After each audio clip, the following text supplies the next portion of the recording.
एक बच्चा, एक बेबी रोज़ाना ऑलमोस्ट 400 दफ़ा मुस्कुराता है। एक वुमेन, एक औरत दिन में ऑलमोस्ट 62 दफ़ा मुस्कुराती है और एक आदमी सिर्फ 8 दफ़ा। क्या लगता है इतना बड़ा डिफरेंस क्यों? क्या ये एज की वजह से है?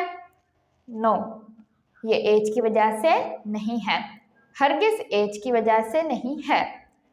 आप एक इंसान को एक घर में बंद रखो, हमेशा वैसे ही ट्रीट करो जैसे आप उसे बचपन में करते थे, तो वो बड़ा होकर भी उतना ही मुस्कुराएगा जितना वो बचपन में मुस्कुराता था। प्रॉब्लम एज नहीं है, प्रॉब्लम है वो झूठ, वो फेक रियलिटी जो आपके अंदर डाल दी जाती है 3 तरीक़ों से। एजुकेशन से मतलब तालीम से, एक्सपीरियंस से मतलब तजुर्बे से, और ट्रेनिंग से मतलब तरबियत से। आपको बचपन से ट्रेन किया जाता है, तरबियत दी जाती है कि पैसा कमाना बहुत मुश्किल है, पैसा बहुत बड़ी चीज़ है, पैसा होगा तो ही इज़्ज़त होगी, अच्छी जॉब करनी है तो डिग्री होनी चाहिए।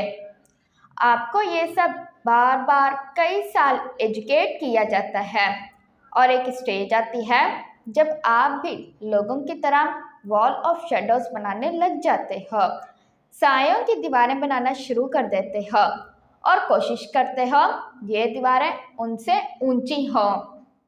आप बच्चे को लकड़ी का एक टुकड़ा दें, वो उस लकड़ी के टुकड़े को बैट बना लेगा और खेलना शुरू कर देगा, लिखना शुरू कर देगा, मारना शुरू कर देगा, गाड़ी बनाकर उसके ऊपर बैठना शुरू कर देगा।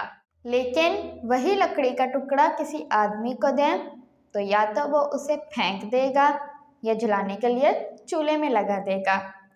अगर आप बचपन जितने ही स्मार्ट रहना चाहते हैं तो आपको ध्यान देना होगा जो इल्म आप कन्फ्रंट कर रहे हैं वो यूज़फुल है और एक्सपेक्टेड रिजल्ट्स देता है या झूठ और फेक रियलिटी है। याद रखें, नॉलेज की भरमार ज़रूरी नहीं है, ज़रूरी तो ये है कि आपके पास जितना इल्म है आप उसमें से कितना इल्म यूज़ करके रिजल्ट्स बनाते हो। आपकी कामयाबी किसी डिग्री की मोहताज नहीं है। आप जो चाहो कर सकते हो, जो चाहो बन सकते हो, जहाँ चाहो जा सकते हो। आप जो कुछ भी चाहे आप पा सकते हैं, आप आज़ाद हैं। This is your Fatima. Thank you so much.